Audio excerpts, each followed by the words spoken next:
warahmatullahi wabarakatuh. Hai, kami dari kelompok 3 ingin menjelaskan tentang penegakan hukum dari kacamata Pancasila.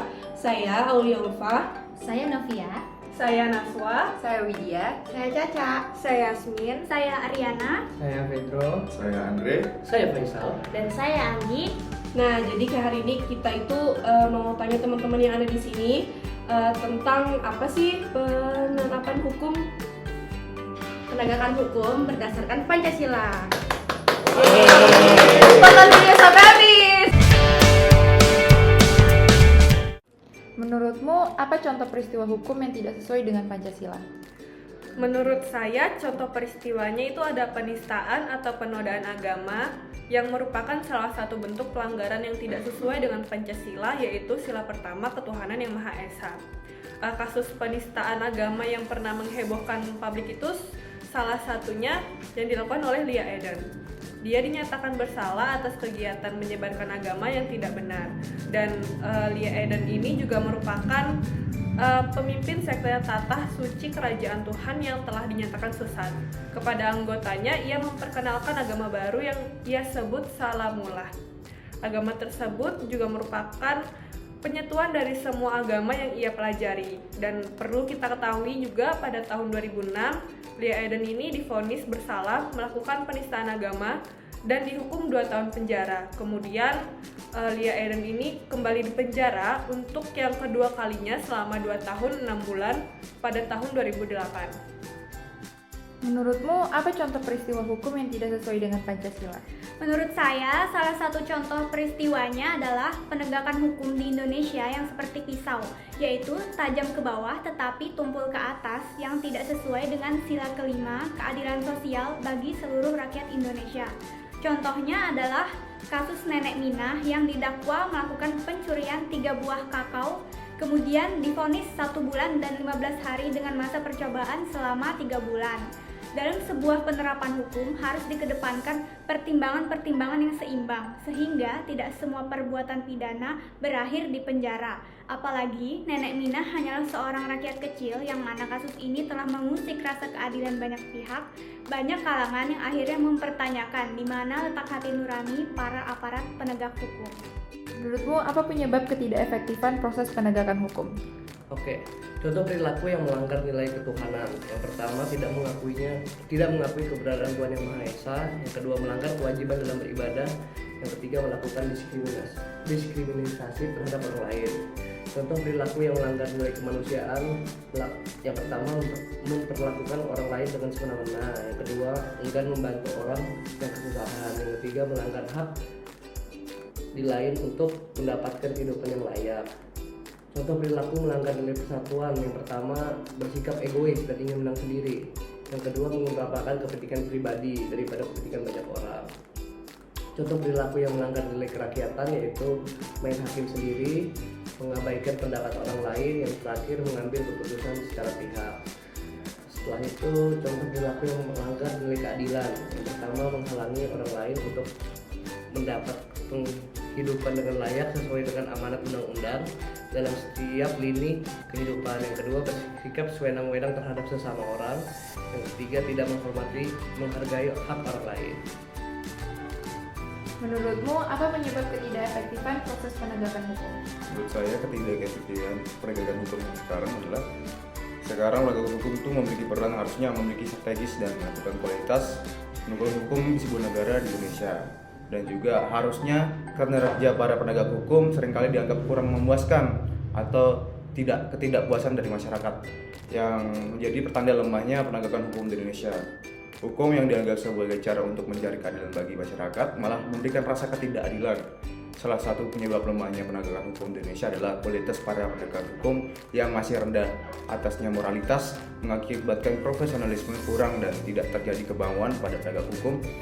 Dan juga moralitas ini berkaitan dengan korupsi yang dilakukan oknum penegak hukum, yaitu judicial corruption. Para penegak hukum yang seharusnya menegakkan hukum malah justru terlibat dalam praktek korupsi.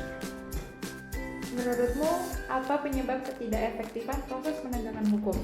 Penyebab ketidakefektifan proses penegakan hukum di Indonesia saat ini menurut saya karena kurangnya kesadaran dan pengimplementasian Pancasila terhadap proses penegakan hukum, sehingga kualitas pengambilan keputusan dalam sebuah kasus dan tindakan aparat penegak hukum diragukan oleh masyarakat.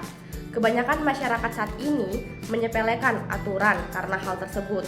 Masyarakat itu menganggap mereka masih bisa menyelesaikan semua masalah, termasuk masalah yang berhubungan dengan hukum, menggunakan uang. Terutama masyarakat memiliki koneksi orang-orang yang berkuasa, memiliki status sosial yang tinggi.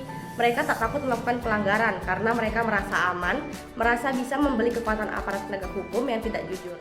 Menurut kamu, siapa yang bertanggung jawab atas penegakan Pancasila? Menurut saya, yang harus bertanggung jawab dalam penegakan Pancasila adalah seluruh masyarakat Indonesia dan juga para penegak hukum.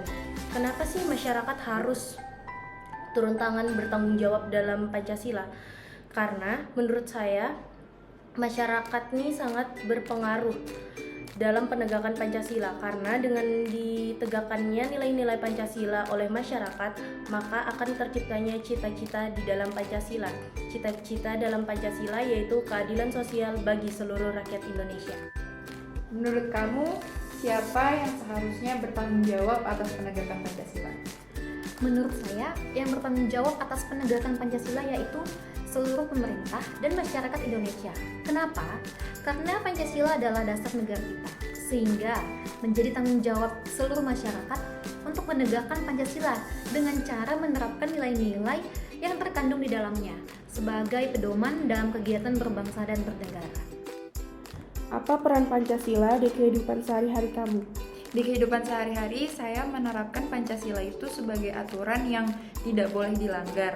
Bahwasanya saya harus hidup bermasyarakat sebagai warga negara dengan mengimplementasikan nilai-nilai Pancasila. Seperti contohnya, saya tidak membeda-bedakan dan tetap berteman dengan teman yang berbeda agama dengan saya, dan saya hormati mereka saat waktu seharusnya mereka beribadah dengan tidak mengganggu mereka seperti mengajak mereka bermain ataupun nongkrong, bukan untuk beribadah. Apa peran Pancasila di kehidupan sehari-hari kamu? Menurut pendapat pribadi saya, peran Pancasila di dalam kehidupan sehari-hari saya adalah sebagai pedoman. Selain sebagai pedoman, Pancasila juga sebagai fondasi di dalam hidup kita. Seperti yang kita ketahui bahwa Pancasila sangat penting ditanamkan dalam diri kita masing-masing. Karena apabila tidak adanya Pancasila, maka kehidupan kita bermasyarakat pun akan hancur. Seperti yang kita ketahui juga bahwa di dalam Pancasila terdapat norma-norma yang mengatur masyarakat di dalamnya. Mungkin itu saja yang dapat saya sampaikan. Menurutmu, apa tujuan dari penerapan Pancasila dalam penegakan hukum? Jadi menurut saya tujuan Pancasila dalam penerapan hukum itu supaya kita itu lebih tertata, lebih rapi lagi. Coba kita tuh bayangin aja, kita ini di Indonesia, bayangin aja kita nggak ada Pancasila, nggak ada undang-undang, kita tuh bakal berhamburan karena aturan-aturan yang ada sekarang itu tuh berasal dari Pancasila, dari Undang-Undang Dasar. Menurutmu apa tujuan dari penerapan Pancasila dalam penegakan hukum? Jadi menurut saya Pancasila ini harus menjadi landasan dalam penerapan hukum, karena nilai-nilai yang terdapat dalam Pancasila mencerminkan keadilan kepada seluruh masyarakat Indonesia. Jika tidak menerapkan Pancasila dalam penerapan hukum, tentu banyak sekali terjadi kekacauan, seperti contohnya ketidakadilan yang akan menimpa pada masyarakat Indonesia. Sekian penjelasan dari kita semua. Terima kasih sudah menonton. See you guys.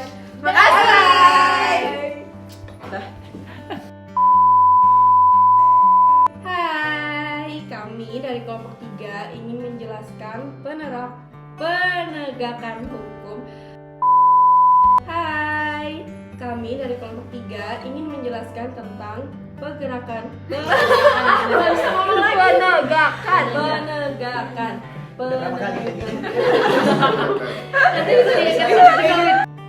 Ya, itulah sekian persentase dari kami. Mungkin itu saja yang dapat kami sampaikan. Bareng dulu aja gitu ngomong. Nah gitu. Itu Bukan presentasi. Penjelasan. bukan. Penjelasan. Bareng-bareng ya ngomong nah. Habis itu baru Pedro lanjut. Ayo sampai habis. Ada ini yang sudah.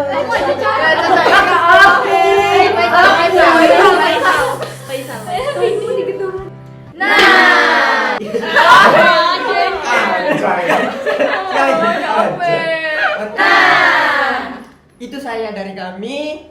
terima kasih. Dan Sekian. sekian apa sekian?